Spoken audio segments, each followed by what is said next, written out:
Hello friends, welcome to my YouTube channel. আজকে আমি তোমাদের সাথে একটা নতুন ব্লগ নিয়ে চলে এসেছি। এই ব্লগটা একটু অন্য রকমের একটা ব্লগ। আজকে আমি আমার বাপের বাড়িতে এসেছি, আর আমার বাপের বাড়িতে আজকে একটা স্পেশাল দিন বলতে আজকে আমার বাপের বাড়িতে হলো রান্না পুজো। রান্না পুজো অনেকেরই বাড়িতে তোমাদের নিশ্চয়ই আছে, তাই তোমরা জেনে থাকবে। তো কালকে বিশ্বকর্মা পুজো, আর আজকে হলো অরন্ধন। এটাকে আমাদের বলা হয় অরন্ধন।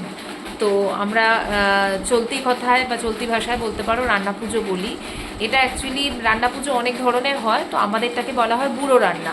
মানে বিশ্বকর্মা পুজোর আগের দিন আমাদের বাড়িতে অনেক রকম রান্না হয়, মানে 5 রকম ভাজা, ডাল, ইলিশ মাছ, এইগুলো অনেক কিছু রান্না হয়। তো সেগুলোকে আমাদের খেতে হয়, সেগুলো আমরা রাত্রিবেলা খাই। আবার পরের দিন বিশ্বকর্মা পুজোর দিন আমাদের বাড়িতে অ্যাকচুয়ালি মনসা পুজো হয়। মনসা পুজো মানে বাস্তু পুজো যাকে বলে, তো সেটা আমাদের অ্যাকচুয়ালি হয়। তো সেই জন্য আমাদের সেটা মানে পরের দিনে আর কি আমাদের পান্তা খেতে হয়, মানে এই আজকের ভাতটাতেই জল ঢেলে রেখে আমরা পরের দিনে খাই। তো পরের দিনে মানে আগামীকাল অ্যাকচুয়ালি আমাদের বাড়িতে কোনো রান্না হবে না। আমাদের বাড়িতে উনুন যেটাকে আমরা বলি, আগেকার দিনে অনেক উনুন টুনুন ইউজ হতো, কিন্তু এখন তো প্রত্যেকের বাড়িতেই ওভেন। তো সেই জন্য এখন আর এইগুলো হয় না। আগে আমার ঠাকুমাদের দেখেছি যে রান্নাঘরে পুরো ধুয়ে মুছে সাফ করে সেখানে উনুন সাজিয়ে তাকে পুজো করা হতো।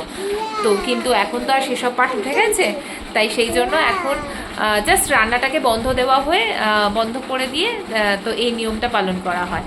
তো আজকে সেই ব্লগটাই আমি তোমাদের সাথে শেয়ার করব, যে আজকে আমাদের অরন্ধন আমরা কিভাবে সেলিব্রেট করলাম। এটা হলো আমাদের অরন্ধন। আমাদের রান্না হয়ে গেছে। তো এখানে দেখো অনেক রকমের ভাজা আছে বন্ধুরা।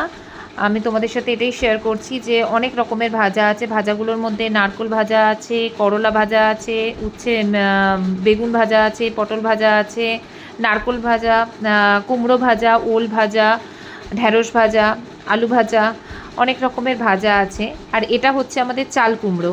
চাল কুমড়োটাকে আমরা বলি ছাঁচি কুমড়ো। এগুলো সবই নারকোল কুড়ো দিয়ে হয়। তো আর এখানে হচ্ছে আলু ভাজা। তো এগুলো সবই আমাদের রান্না হয়েছে আজকে। এটা হচ্ছে ডাল, এটা মুসুর ডাল। মুসুর ডালটাও নারকেল কুড়ো দিয়েই হয়েছে। তো এগুলো মুসুর ডালটা আমরা খাবো। আর এটা হচ্ছে ইলিশ মাছ। ইলিশ মাছটাও সর্ষে বাটা দিয়েই আমরা করি, সর্ষে দিয়ে করি। তো এগুলো স্পেশালি অরন্ধনের জন্য আমাদের রান্না করা হয়। আর এখানে দেখো বন্ধুরা, দুটো জায়গায় আলাদা আলাদা ভাত রয়েছে, একটা আজকের ভাত, একটা কালকের ভাত। আজকের ভাতটা আমরা আজকে খাবো, এবং কালকের ভাতটাতে জল ঢেলে রাখা হবে। তো সেইটা আমরা কালকে পান্তা ভাত খাবো। তো এখানে আমরা অলরেডি খাবার বেড়ে ফেলেছি, আমি আর আমার মা দুজনেই খাবার বেড়ে ফেলেছি। তো আমরা এবার খেতে বসবো। অনেক লেট হয়ে গেছে, অনেক রাত হয়ে গেছে এই সব কিছু জোগাড়জান্তি করতে করতে। তো ফাইনালি আমরা এবার খেতে বসবো। খুব খিদেও পেয়ে গেছে, কারণ অনেক বছর বাদে আমি এই রান্নাটা খাচ্ছি। আমার বিয়ের অনেক বছর বাদে প্রায় আমি এই রান্নাটা খাচ্ছি আজকে। তো ফার্স্টে আমি এই ঢ্যাঁড়স ভাজা দিয়েই স্টার্ট করছি রান্নাটা খেতে। তো ঢ্যাঁড়স ভাজা, উচ্ছে ভাজা, এগুলো সবই মা আমাকে দিয়েছে। যেহেতু আমি ঢ্যাঁড়স ভাজাটা খুব ভালোবাসি খেতে, সেই জন্য মা বেশ বেশি করেই ঢ্যাঁড়স ভাজাটা আমার দিয়েছে। তো আমার খুব ভালো লাগে শুকনো ভাতে ঢ্যাঁড়স ভাজাটা মেখে খেতে ভীষণ ভালো লাগে। তো প্লাস বাকি ভাজাগুলোও খুব ভালোভাবেই খাই। তো ঢ্যাঁড়স ভাজাটা দিয়েই আমি স্টার্ট করলাম। আর খেতে ভালোই লাগছে, দারুণ লাগছে, কারণ আমি প্রায় আমার বিয়ের পর থেকে আমার একবারও আমি এখানে এসে খাইনি এখনো পর্যন্ত।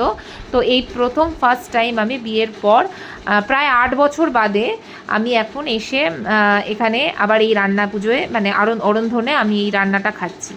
এটা দেখো, আমি ছাঁচি কুমড়োটা মানে চাল কুমড়ো যেটা আমাদের, সেটা বলা হয় ছাঁচি কুমড়ো বলা হয়। তো সেই চাল কুমড়োটা মেখে ফেলেছি ভাতের সাথে। মেখে ফেলে এবার আমি চাল কুমড়োটা দিয়ে খাচ্ছি।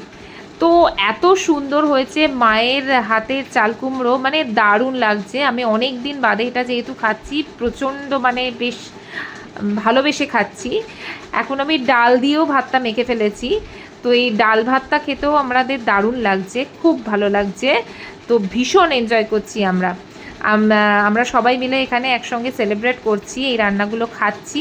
আর খুব ভালো লাগছে আমাদের এই রান্নাটা খেতে, আমার খুব ভালো লাগছে। খাওয়া দাওয়া মিটলো। তো অনেক রাত হয়ে গেছে খেতে খেতে এই সব কিছু মেটাতে। তো তো এখন অনেক লেট হয়ে গেছে।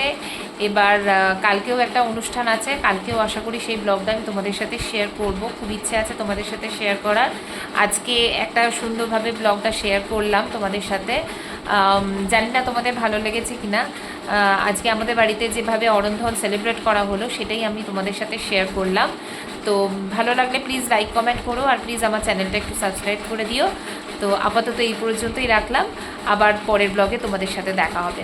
Tata, good night.